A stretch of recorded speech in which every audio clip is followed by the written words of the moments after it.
He actually drove away and left. If you can react like that to me, what's wrong with you? Y'all think I'm crazy, don't you?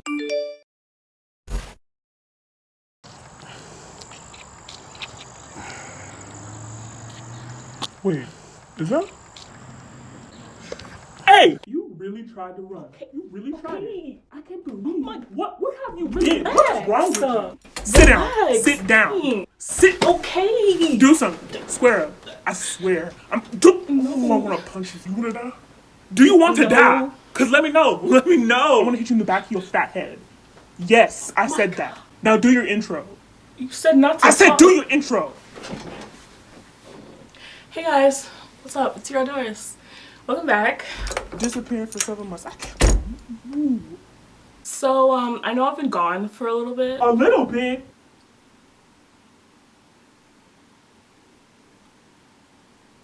I'm planning on uploading a video explaining where I've been and what's been going on. Depending on how comfortable I am during the moment of filming that video is going to alter the context and how the context is going to be reiterated to you.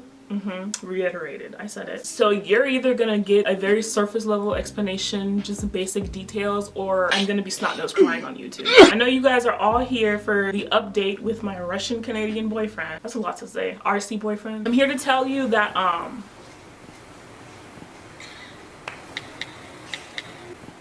there is none. Let's calm down in the crowd. It's okay. I understand you're upset. But listen, I'm just kidding. Right? Oh my god. Many of you watched my Omegle video where I tried to find a boyfriend and I successfully found a boyfriend. What's your name, mommy? My name, ooh, mommy, okay. And if you didn't watch that, you should probably go and watch that now so you can understand what's going on. We did have a conversation. This beginning part of this video, I'm gonna be talking about the conversation we had because, you know, I can.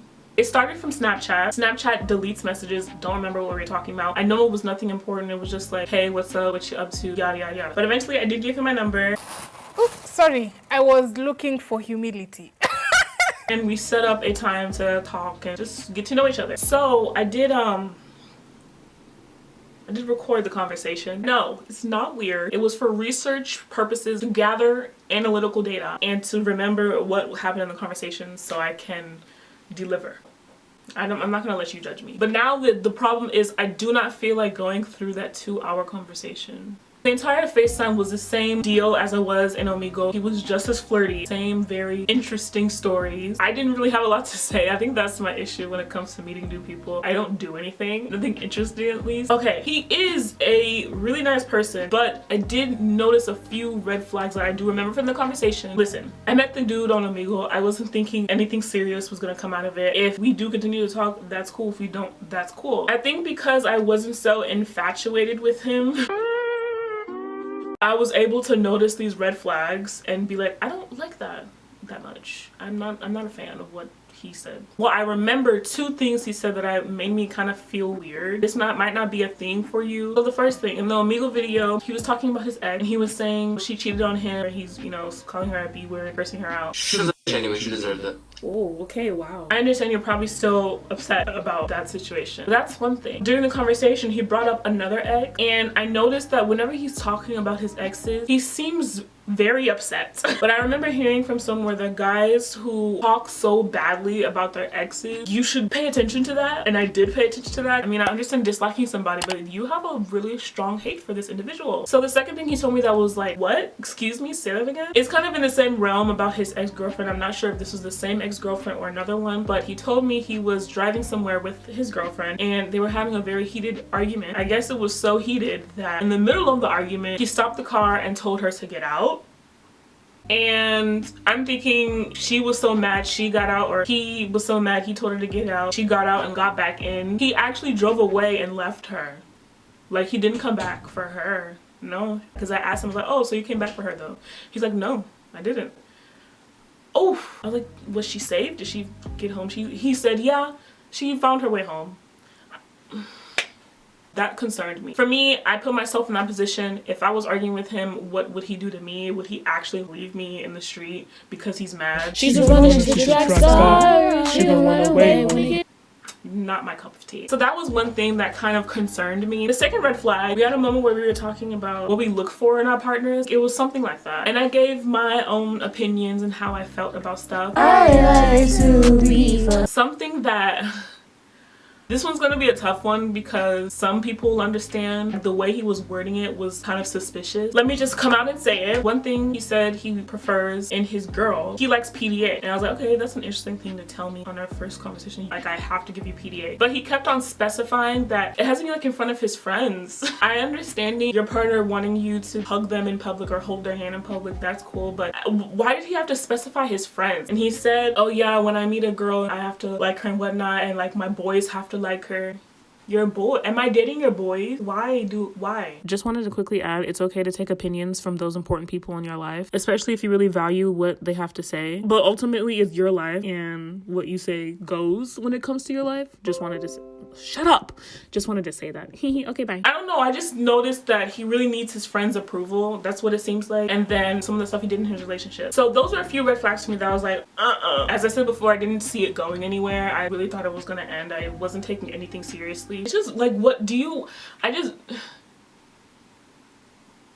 You want your friends to watch us make out. That's what it seemed like. Maybe I'm getting the wrong idea. Maybe he was just saying it weird, but that's what I interpreted from what he was saying. So yeah, out of everything, and then also with the Omegle conversation, I just noticed he's a very aggressive person. He seems like he gets angry easily. Here I am analyzing this person. This isn't even what it's supposed to be. I'm not trying to analyze someone and say they need to fix this and they need to do that. That's not who I'm here. That's not what I'm here for. I'm just saying, for what person that I want, I don't think I need someone who will kick me out of God. He can be who he wants to be, but he can't really be that with me. Those were the biggest things that I remember and that stood out to me. Regardless of him seeming like a very aggressive person and him having some odd fascination with his friends, he's a nice person. Genuinely, he's a really cool person. Very talkative and very easy to get to know. Guys, please keep in mind, once again, he is a nice person. This stuff that I'm saying is like a fraction of the entire conversation. He has great stories to tell, like this one. I saw my friends used to do a lot of cocaine in their car. So take everything I'm saying very lightheartedly, okay?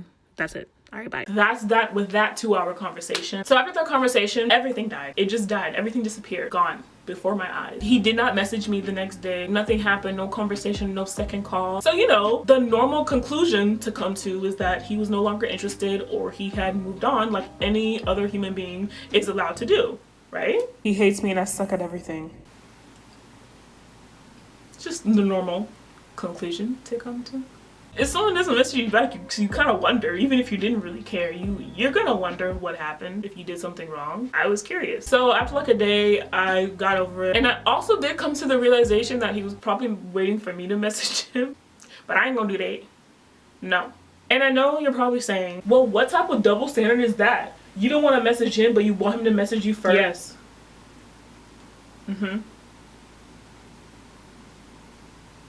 Okay, so a week had passed and I messaged him. So after like a day, I got over it. Listen, I know I just did the whole thing. You didn't have to replay that, okay? But, you know, somebody reminded me of him and I was just curious for that 1 hour. So I was like, you know what? Let me just say hey and see what happens. Okay.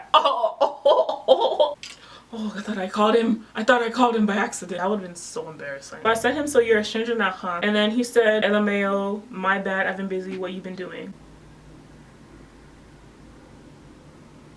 Boy, if you don't... You've been busy for a week and a half? So, I did the most logical thing a reasonable and level-headed grown individual could do, and I ignored him. Never said I was perfect. I have my faults. Don't ask me why. Listen to me, heed my words. I just wanted to see if he was gonna respond and he didn't. I achieved my goal. That's it. He said he was been busy. I'm not sure what he was too busy for to send me a message after we had our first conversation. That's whatever. So, you know, You know, you just know. But listen, here's the catch. He called me not 1, not 2, not 3 days later. I know you probably said I was gonna say 3 times, but no. I acted like he did something so incredibly wrong. He called me 3 days later, but the thing is, I know what he was doing. You might think that I'm going to sound crazy right now, or I probably have been sounding crazy this entire video, but he let it ring twice, and I was shocked that he called me. I thought it had ended after I ignored his message and he wasn't gonna contact me again, but he called me and I was like, oh my gosh, wait, he's FaceTiming me. He's FaceTiming me, what do I do? He let it ring twice, ended the call, and you wanna know how I know that it wasn't an accident? We talked over a week ago, so I know for a fact I'm not in the first scroll of his call log. I know you have to go a little bit down, so there was no accident. He was trying to say that it said missed call. He wanted me to call him back. Guess who wasn't gonna do that? That's right. So I know you are now probably thinking, Doris, why don't you just call him back? You know, y'all ask a lot of questions. I don't like that. You gotta stop that. It's real disrespectful. Anyways, nothing else happens after that. I move on, he moves on. He never texts me, I never text him, we never call, I never upload, the sky is still blue, yada yada yada. Psych! You know what this fool did? And I know it was him. Y'all think I'm crazy, don't you? He sends me a message, either him or his friend. He sends me a message from an unknown number saying this. Who? Are you talking to me? Is this for me? More. Plus, little side note, y'all would have seen this message months ago if you followed me on Instagram, because I posted it on my story. So if you fail to see what happens on Instagram, I'm not apologetic. You should actually apologize to me. Okay, back to the drama. Is that message directed towards me? I think not. Once again, I know you're probably saying, how do you know he was the one who sent you that message? You're right. You have a point. You still ask a lot of questions, but you have a point. I did my detective work. I searched the number, and when I searched the number, I found a name. And when I searched the name, guess what I found? It wasn't his name or any name that I recognized, but the name was of French origin, and a good amount of celebrities and athletes have this same last name. And do you know what these celebrities and athletes have in common? They're Canadian. They're still a very slim, very tiny, skinny, insy, binsy, teensy, winsy, tights bikini, polka dots bikini. Slim chance that it's probably not him sending me that message. But with the way the series of events played out, I'm pretty sure it's him. And also, when you send a message to a wrong number, you send stuff like, hey, Abigail, do you want me to bring turkey legs to the cookout? Or what's the address? Lighthearted message. Very innocent messages. Not this. No, sir. No, sir. If you can react like that to me, what's wrong with you? So I just came to the conclusion that he took his friend's phone and sent me that message, and they were all giggly, ha ha ha, goo goo gaga, and I didn't respond. I'm sure he probably wanted a reaction. Anyways, now that I'm on the market, I plan on going on Omegle again and finding a new boyfriend. As much as I talk about how traumatizing it is, by the way, if you're a child, don't go on there. Don't do it. I said no. My other Omegle videos are doing pretty well, so that means I have to do it again. I just have to. That's the rules. But if you guys don't want to watch that video and you want me to film something else, just let me know and I'll consider it. Once again, this is all the truth. I'm not stretching anything. All of this happened. And you don't want to know how you know this is the truth? Because I said some stuff that probably made me look kind of bad. But yeah, that is the end of my update. It is what it is. I can say I had an experience. Like the video, comment, share, do whatever you feel like. Thank you guys so much for watching. This has been your girl Doris, and I'll catch you guys next video. See ya!